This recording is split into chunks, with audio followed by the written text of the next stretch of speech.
सावन गरज बदई बरसई हो ना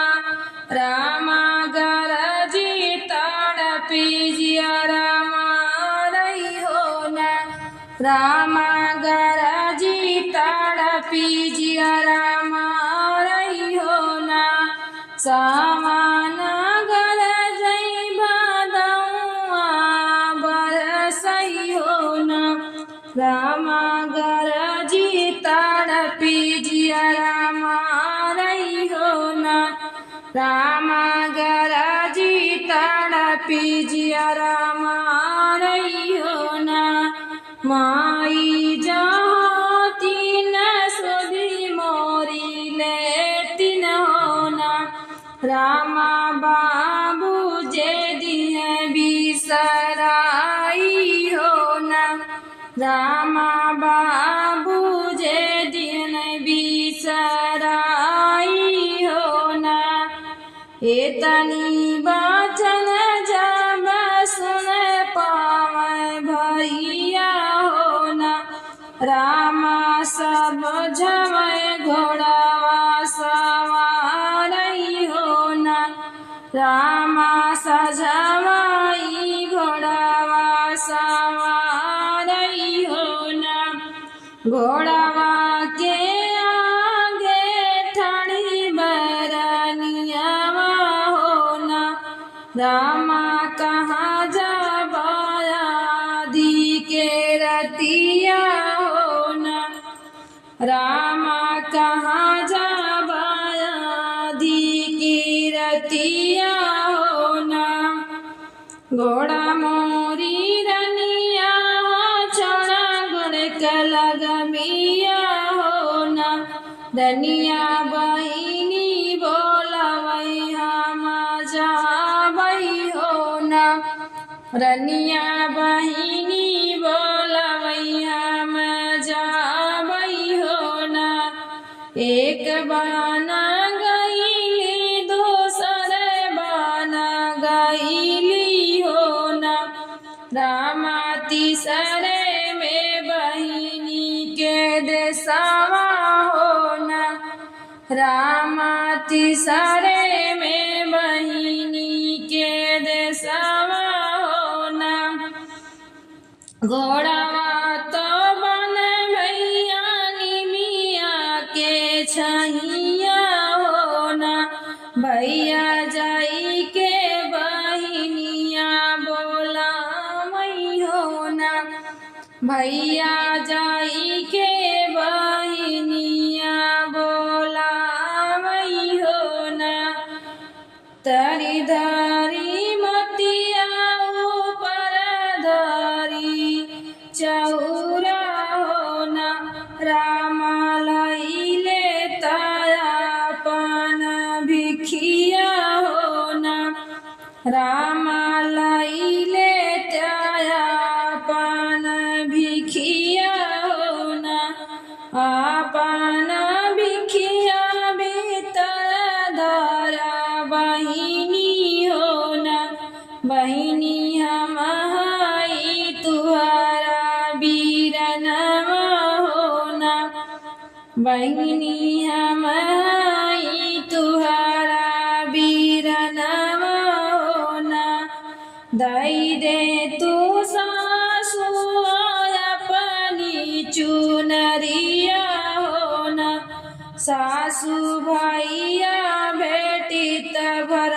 कवरिया हो ना भैया बेटी तभर कवरिया हो ना हमारी चुनरी बहुवर बाटी न पटरिया हो ना बहुवर लैना ले तू जठनी कई चुनरिया हो ना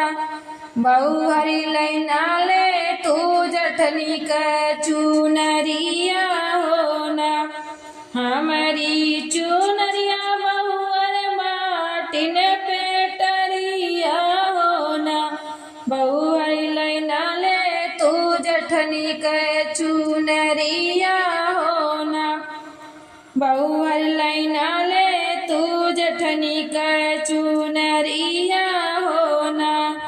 दैना दे तू जेठनी अपनी चुनरिया हो ना जेठनी भैया भेटित भरया कवरिया हो ना जेठनी भैया भेटित भरया कवरिया हो ना हमारी चुनरिया बहिनी दरजी के घर आवा हो ना बहिनी लैना ले तो ननदी के चुनरिया हो ना बहिनी लैना ले तो ननदी के चुनरिया हो ना दैना दे तू ननदी अपनी चुनरिया हो ना ननदी भैया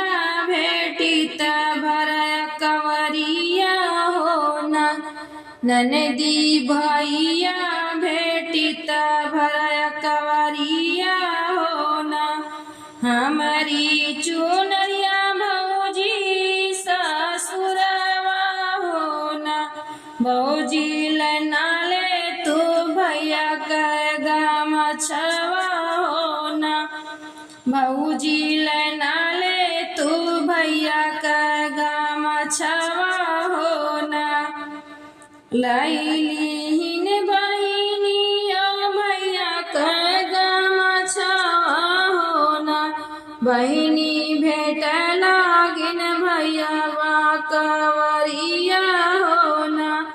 बहिनी भेट लागिन भैया काया कवरिया हो ना बरहे बारिश सासू भैया मोरे आवई हो ना सासू काऊ बनई बौजे वनामा हो ना सासू काऊ बनई भोजनवा हो ना कोठिला में बटई बहुहर सौआ को दैया हो ना बहुहर तलावा कर मुआ कैसा गवा हो ना बहुहर तलावा के मुआ कैसा गवा हो ना तलावा के मुआ कैसा गवा हो ना अगिया लगाऊ सासू सौआ कुनिया हो ना सासू बाजर पार तोहारे हो सगवा हो ना सासू बाजर पार तोहारे हो सगवा हो ना हम तब बनैबै सासू दाल भात रोटिया हो ना सासू पर से घिया ना लगाऊ बई हो ना सासू पर से घिया ना लगाऊ बई हो ना ऊंची उर अचिराची जमाना बनवई मोरी सासू हो ना सासू भैया का अपना जेवई बई हो ना सासू भैया के अपना जेवऊ बई हो ना ऊंची ऊंची जवाना बनवई मोरी सासू हो ना सासू भैया का अपना जेवऊ बई हो ना सासू भैया के अपना जेवऊ बई हो ना।